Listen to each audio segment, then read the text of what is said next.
Hey everyone, in today's video, I will be showcasing my current sim racing setup and giving a short rundown of all my components. Before we get started, note that all the items I talk about will be linked in the description of this video.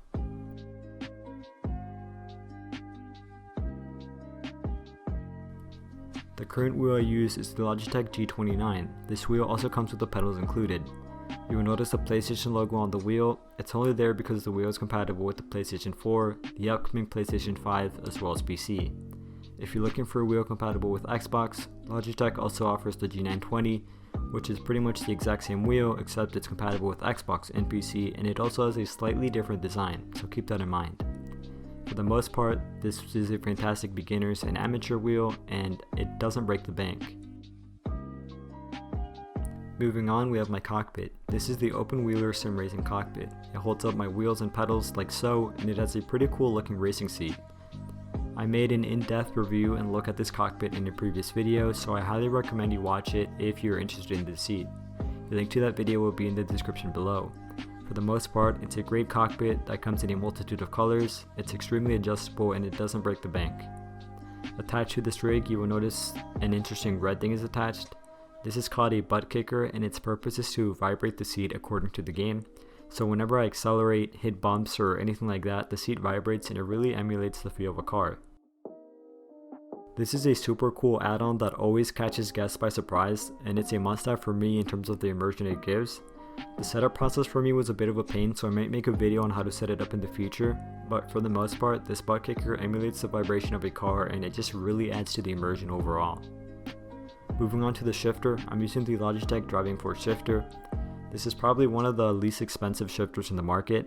In my opinion, it looks cool, and the setup was extremely simple as all I had to do was connect it to my wheel. Some things to note, however, the shifter comes separate from the wheel and the pedals, and it's not the most realistic in terms of immersion. I made a short review on this in the previous video, which will also be linked below, so check that out if you're interested in this. The keyboard and mouse I'm using are probably the most generic combo you can find at Walmart for like 20 bucks. This is a racing sim, so I could care less how fancy the keyboard and mouse are.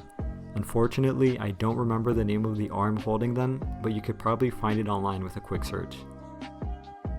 The headset I use is the Corsair Void. I've had these for years and I have never had any problem with them. They look cool, the sound is more than adequate, and they're relatively inexpensive nowadays. With that being said, I do plan on one day moving to a wireless headset, only to reduce the amount of wires everywhere. But yeah, they're great and I've had them for years. Moving on to my monitors, most of you will probably be surprised. These are relatively generic. They're made by Samsung, are 27-inch and have a slight curve. The monitors are each 60Hz, which many of you might think is a deal breaker, but I've had absolutely no problem with them.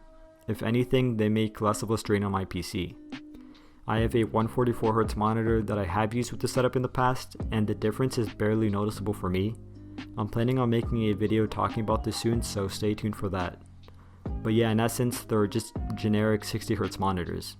The stand holding up my monitor was completely handmade out of wood by myself. In terms of materials I spent to make this, I would say it's around $150. It's painted black with red accents to go along with the setup, and it came out far better than I ever expected.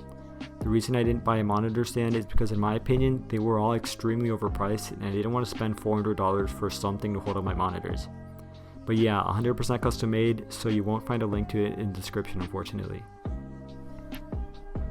My virtual reality headset is the Htc Vive Pro. This is pretty much the current top of the line headset, I think. So it's incredible in terms of image quality and immersion.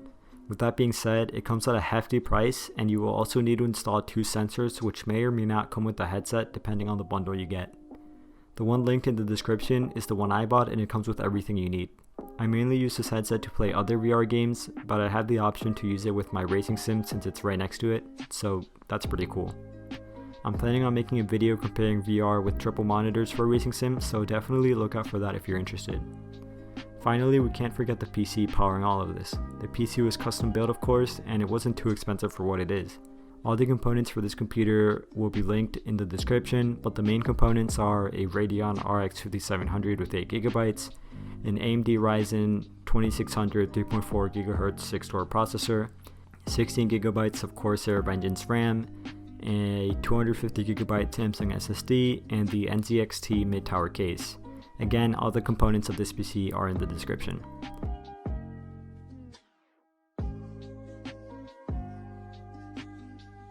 And just like that pretty much makes up my entire sim racing setup. It's definitely not the most insane in terms of specs, but it definitely looks cool and it more than does the job. With that being said, this setup also includes a lot of things that are not necessary. If you're looking to begin sim racing with as little as possible, you don't need 3 monitors, you don't need a thing that makes your seat vibrate, and you don't need a shifter. These are things that add immersion and make your setup look cooler, but do not make you faster.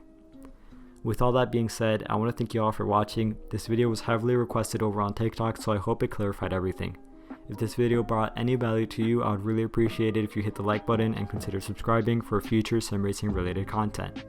Again, thank you all for watching and have a fantastic rest of your day.